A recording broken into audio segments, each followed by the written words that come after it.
All right, Shalom. I want to start by giving all praise, honor, and glory to Yahweh, Shem Yahushua, Shem Rakakwadash. Double honor to the apostles and elders of Great Millstone, and Shalom to all the Akim out there pushing the word of sincerity and in truth. It's the brother Bars off from Great Millstone, Atlanta, and I'm just gonna do a second installment on the Persian and Medes lesson.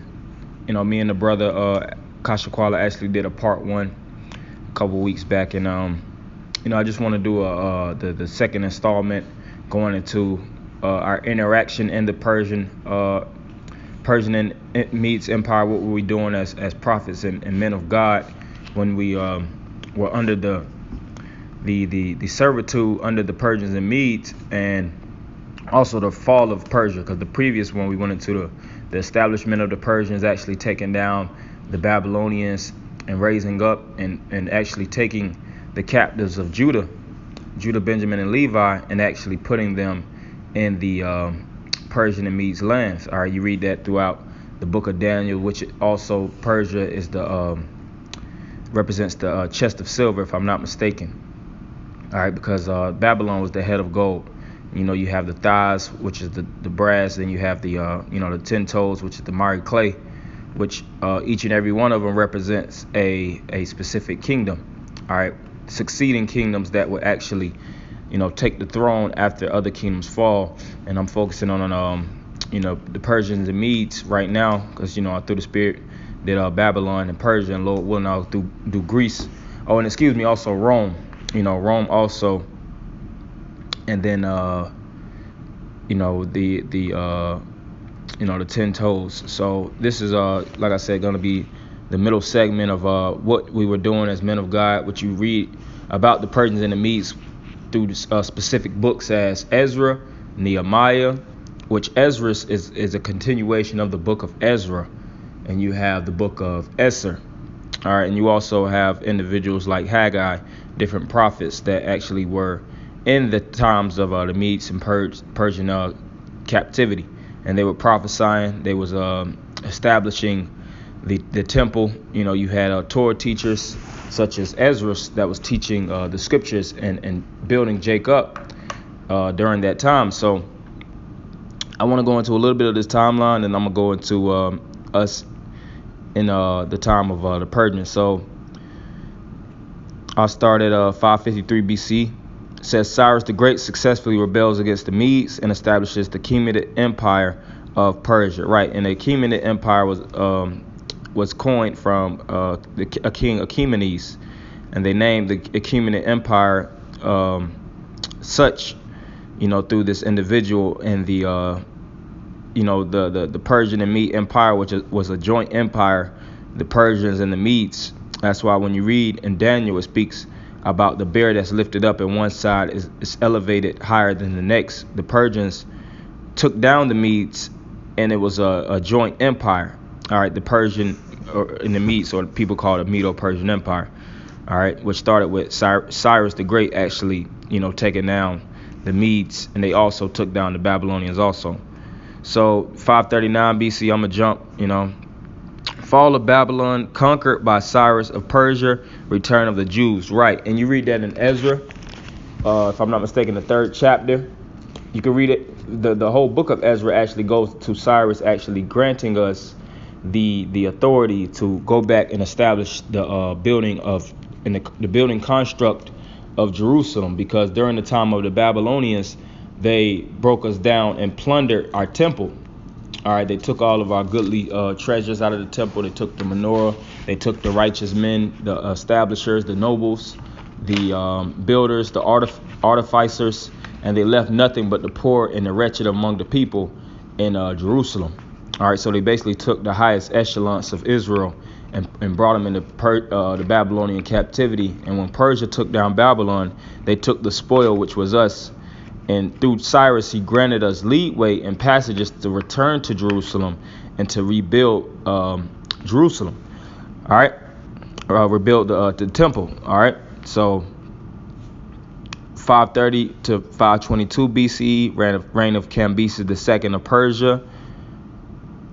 All right, 525 BC, Cambyses II of Persia takes the city of Pelusium, conquers Egypt. Right, so this is when Persia is expanding their their power. They're taking over these different kingdoms, Egypt, Babylon, various others, and they're just expanding their campaign and enlarging their graph of rulership.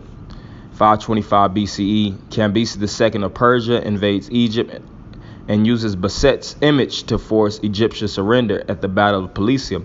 So they use idols to impose on Egypt to break them down as a nation, just like Esau did in these days now. He broke us down as a nation, and he used the image of Cesare Borgia, or Caesar Borgia, Jesus Christ, that image to basically manipulate us. And it all started from even back then, because the image of Jesus Christ goes back to Serapis Christos, which that image was established in Egypt. So this was the same style of psychological warfare that was imposed on the Egyptians by Cambyses II. So it says 525 to 522, Cambyses II of Persia rules Egypt. 522 BCE, Darius I succeeds the throne of Persia after the death of Cambyses II. I'm just going to jump to the main point. Brothers could actually read this under ancient.eu, or type in the fall of Persia. 486 BCE, Xerxes succeeds to the throne of Persia after the death of Darius I. All right, so this is when Xerxes arises. All right, which these are titles. Another word for Xerxes in the scriptures, he's known as Artaxerxes or Ahasuerus, but it was a line or a lineage of different Xerxes. All right, that's why it's Xerxes the first and Xerxes the second, or Darius the first and Darius the second. Because all these are different titles, but these are different kings that actually rose up from the Persian dynasty. So I really want to jump to the main points, because those, matter of fact, I want to read this last part. 380 to 330 BCE, life of Darius III of Persia. So these are the major individuals that actually were established in the Persian Empire. Cyrus, Darius, Cambyses, and Xerxes, and all of them are written in the scriptures. All right, and I mainly want to focus on what we were doing when we were in this these captivities under individuals such as Cyrus, Darius, Xerxes, and Cambyses. You also had Suedo Smyrtis, which he's actually recorded in the scriptures also. But this is under Zerubbabel, which Zerubbabel was a contemporary of Ezra and Nehemiah, and he was a major important individual that actually helped build and establish us as a nation. All right. So I just want to read a little bit on the Wikipedia, and I'm also going to go into the scriptures to go into this individual, and also Ezra and Nehemiah. All right, the book of Ezra and Nehemiah, because those are the main books that focus on us re-establishing the temple that Cyrus actually helped or granted us the rights to establish. Because you got to remember, of course, Cyrus was reigning and we was in the captivity, for brothers that don't have a full insight of the history. So this is under Zerubbabel. Zerubbabel was a governor of the Persian province of Judah and the grandson of Jehoiakim, penultimate king of Judah. Zerubbabel led the first group of Jews, numbering 42,000, who returned from the Babylonian captivity in the first year of Cyrus, king of Persia. The date is generally thought to have been between 538 BC and 520 BC. Zerubbabel also laid the foundation of the second temple in Jerusalem soon after. Right, so Zerubbabel, who was the governor in the Persian province, which, if I'm not mistaken, he was actually the cupbearer. He was one of the individuals that actually helped to establish. Nehemiah was the cupbearer for King Xerxes. But Zerubbabel, he actually, was a contemporary of these individuals, and he actually helped build, the temple. Because when we fell as a nation, like I said, they totally broke and plundered the temple, and nothing at that point basically remained but, shrapnel pieces, so to speak. So we actually came back through the granted rights of these different kings, and we rebuilt. All right, we wasn't looking in that captivity as prophets and men of God to actually parlay. Since we were in another captivity and follow the gods, we were looking to raise up and to reestablish our own sovereignty, our own nobility. So this is Ezra 3:1. And when the 7th month was come, and the children of Israel were in the cities, the people gathered themselves together as one man to Jerusalem. Then stood up Joshua the son of Josadak and his brethren the priests, and Zerubbabel the son of Shealtiel and his brethren, and builded the altar of the power of Israel to offer burnt offerings therein, as it is written in the law of Moses, the man of God. So they cooperated with the words of Yahweh Shemi Shah. These individuals, Joshua, the son of Josadak, and Zerubbabel, and they actually established the altar, and they actually rose up and reconstructed the building. All right, and you could go through these books, the book of Ezra, the book of Nehemiah, Ezra's, the first and the second chapter in the Apocrypha, and it goes into these things. All right, and they set the altar upon its basis, for fear was upon them because of the people of those countries, and they offered burnt offerings thereon unto the Lord, even burnt offering morning and evening. They also kept the Feast of Tabernacles, as it is written, and offered the daily burnt offerings by number, according to the custom, as the duty of every day required. All right, so they kept the feast. They reestablished the priesthood and gave them their due service to actually, direct, Israel unto the Most High, because we were losing our heritage. We lost our customs. We were following the other gods. We were intermarrying with the other nations, and were serving the gods of the people. So these individuals, Ezra, which he was a Torah teacher, he was teaching Israel the law, statutes, and commandments, and guiding them back unto the practices of Yasha Allah, back to their heritage. All right, and this is Nehemiah 2:1. And it came to pass in the month of Nisan, in the 20th year of Artaxerxes the king, that wine was before him, and I took up the wine and gave it unto the king. Now I had not been before time sad in his presence. Right, and this is Nehemiah a little bit after, of course, the book of Ezra, because Ezra was appointed by Artaxerxes to establish the temple, and you had individuals that was halting the progression of the temple, and you had this individual Nehemiah, which was a cupbearer under Xerxes, and he actually showed his grief amongst Artaxerxes, and Xerxes granted him right to actually establish the temple. So continuing on, and said unto the king, let the king live forever.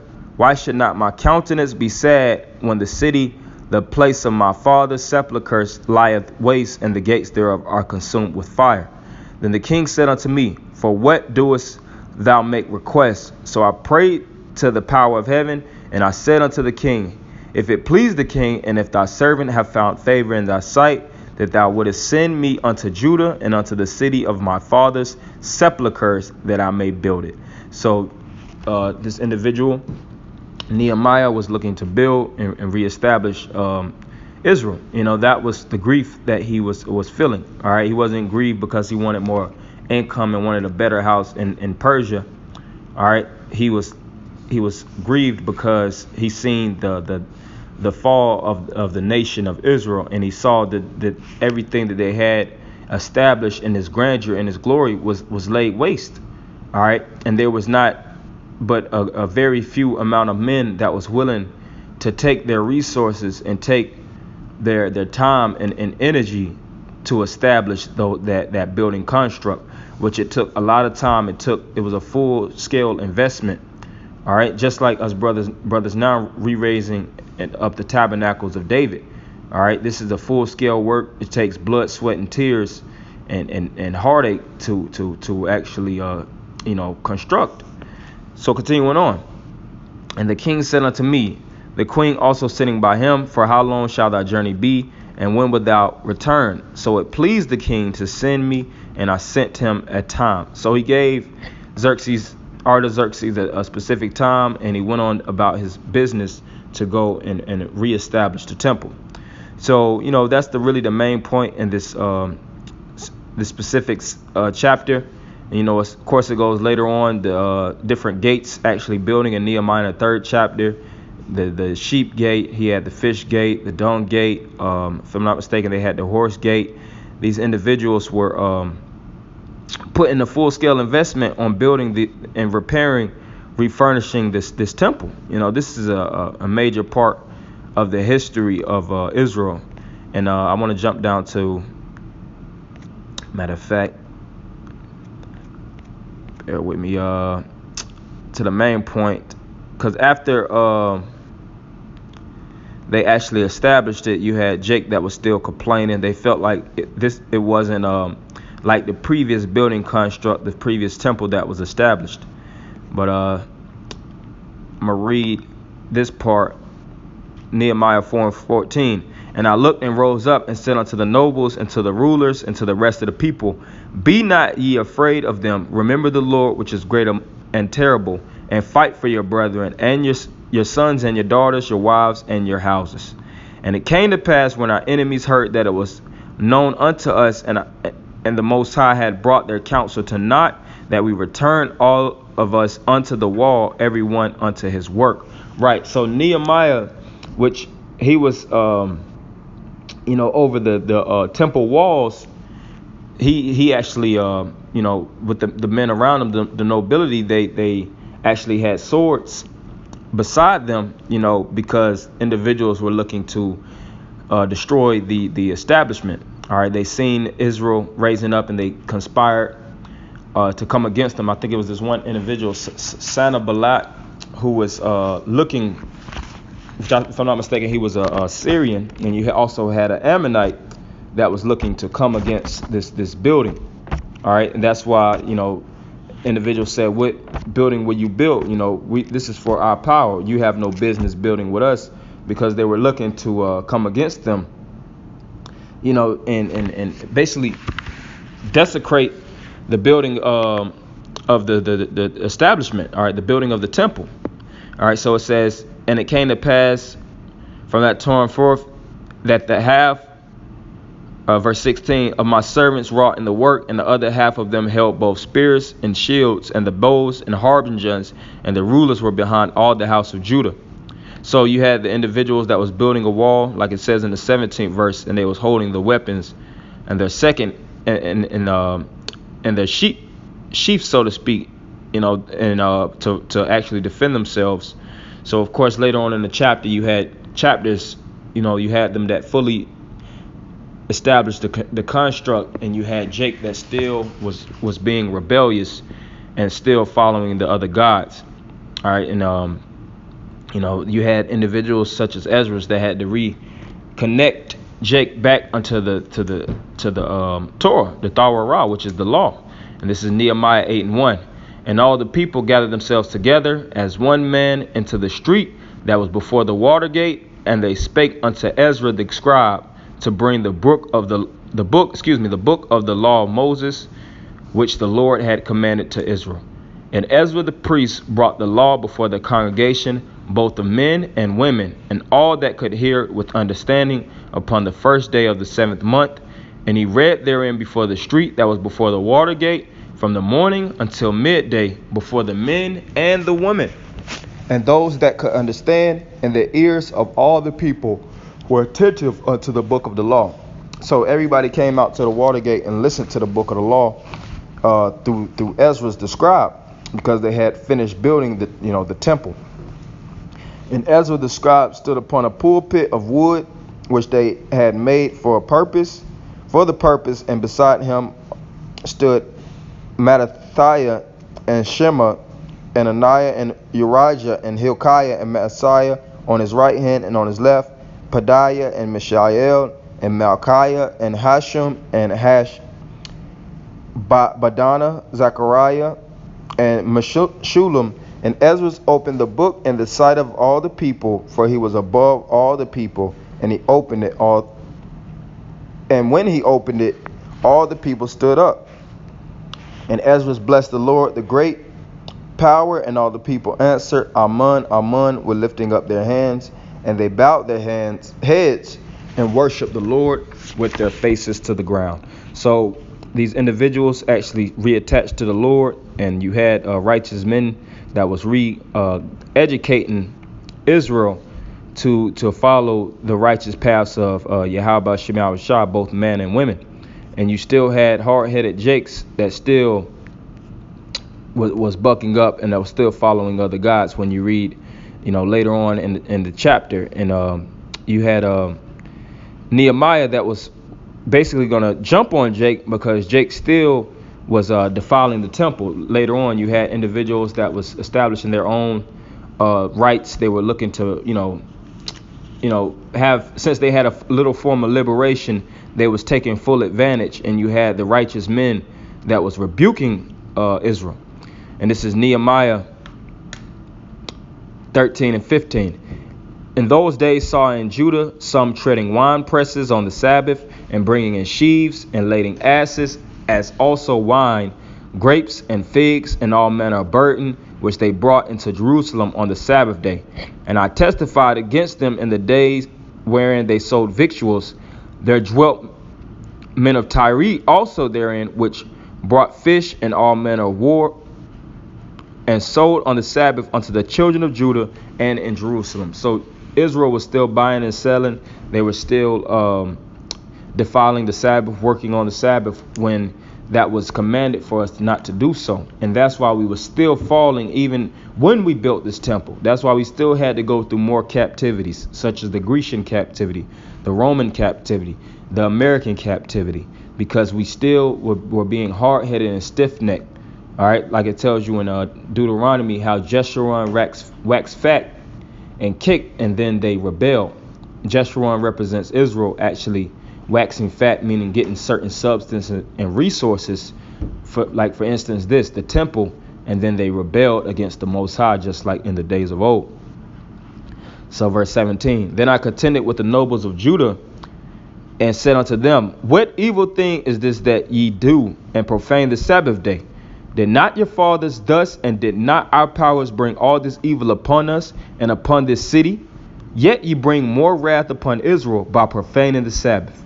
And it came to pass that when the gates of Jerusalem began to be dark before the Sabbath, I commanded that the gates should be shut, and charged that they should not open till after the Sabbath. And some of my servants set I at the gates, that there were no burden be brought on the Sabbath day. So Nehemiah had to still find different ways of controlling Jake, because Jake was still following the lust of the flesh.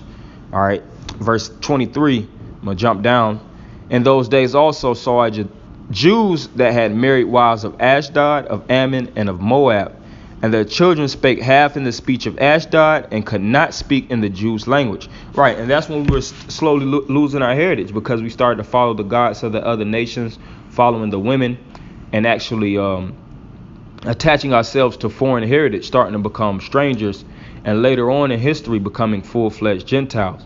And that's really the main point. He rebuked Israel, and we still had to suffer under these different captivities due to the hard-headed and stiff-neckedness. So I just wanted to go into a little bit of insight on our interactions in the Persian and Mede Empire, and I want to scale a little bit back to go into the kings of the empire, because of course Cyrus, like I said, Xerxes, you had Cambyses, these individuals that actually allowed us to continue to build the temple. And you had some kings, of course, of Persia that actually halted the construct, because you had conspirators that actually conspired to come against us. So it actually took a little bit of time for us to build the full established temple. And I want to really go into the fall of Persia, because I really just wanted to, of course, like I said in the previous lesson, the building of the Persians and the Medes, how they took down Babylon, and now I'm going to go into the fall of the Persians and the Medes. And this is Daniel 7 and 5. And behold, another beast, a second like to a bear, and it raised up itself on one side, and it had 3 ribs in the mouth of it, between the teeth of it. And they said thus unto it, Arise, devour much flesh. Right, so this bear represents the Persian and the Mede Empire. It speaks about one side being left up above the next, and that represents the Persians. And the Persians actually reigned for a particular time. And matter of fact, I'm gonna go back to this Persian timeline, and I want to go into the fall of the Persians. All right, so I stopped at the life of Darius III. So Darius III rose up in 380 BCE, and he fought against Alexander the Great.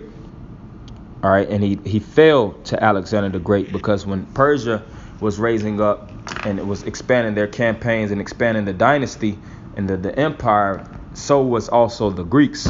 And the Greeks became so strong that they were to overthrow the whole established Persian and Mede Empire. So I want to go into 333 BCE, which is the Battle of Issus. So it says the Battle of Issus, Alexander is victorious against Darius III of Persia. So this is when Alexander actually took over the victory of the Persians, and it was shown that the Persians could actually fall, and they were the greatest empire at that time. They were losing their losing their power. The Most High established them for a particular season, and it was a particular time for them to fall, as it is written in 2nd Ezra, the 9th chapter. Every kingdom has basically a beginning and the end is being manifest. So the end of the Persians started to manifest in that time of 331 BCE to 323 BCE.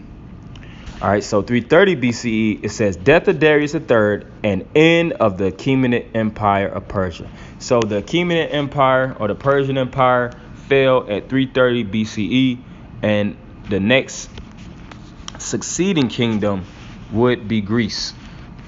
All right, so I want to read Daniel's 11:1, and I'm going to close with that. This is Daniel's 11:1. Also I, and this is Daniel speaking, in the first year of Darius the Mede, which this is Darius III, even I stood to confirm and to strengthen him. No, excuse me, this isn't Darius III. If I'm not mistaken, this is Darius the First, because Darius actually had to have other individuals that will come as successors after, which is going to say so in the 2nd verse. And now will I show thee the truth. Behold, there shall stand up yet 3 kings in Persia, and the 4th shall be far richer than they all. And by his strength, through his riches, he shall stir up against the realm of Grecia. Right, and those 3 kings of Persia was Cambyses, you had Suedo-Smyrdes, and you had Darius. And the 4th king was Xerxes. All right, so you had Cambyses, Smyrdes, Darius, and the 4th king that was far richer than they all was Xerxes. And you could prove that. I could prove that, of course, through the Spirit when you read the book of Esther, the 1st chapter.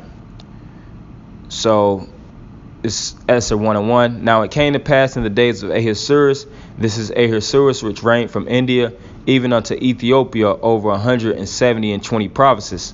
So this Ahasuerus, which another term for Ahasuerus is Artaxerxes or Xerxes. This is the same individual that is speaking about that was far richer than they all. Verse 4. And when he showed the riches of his glorious kingdom and the honor of his excellent majesty, many days, even 140 days, which is 140 days, 180 days, that he showed the extensive wealth that he possessed, because he actually took the riches of course, his predecessors, and actually he was filthy rich because majority of them campaigned in war. All right, they were kings, and they also were warriors, and the more that they expanded, the more resources they gathered, and the more tributaries they had underfoot, the richer their kingdoms got. So the 4th king became extremely rich, and later on they made war with Greece, and like I just read, Darius III fell to Greece, and the Achaemenid Empire fell ultimately on the whole, and the Grecian Empire rose up. So Verse 3, and a mighty king shall stand up that shall rule with great dominion and do according to his will. And this mighty king that rose up was Alexander the Great, Alexander the Greek.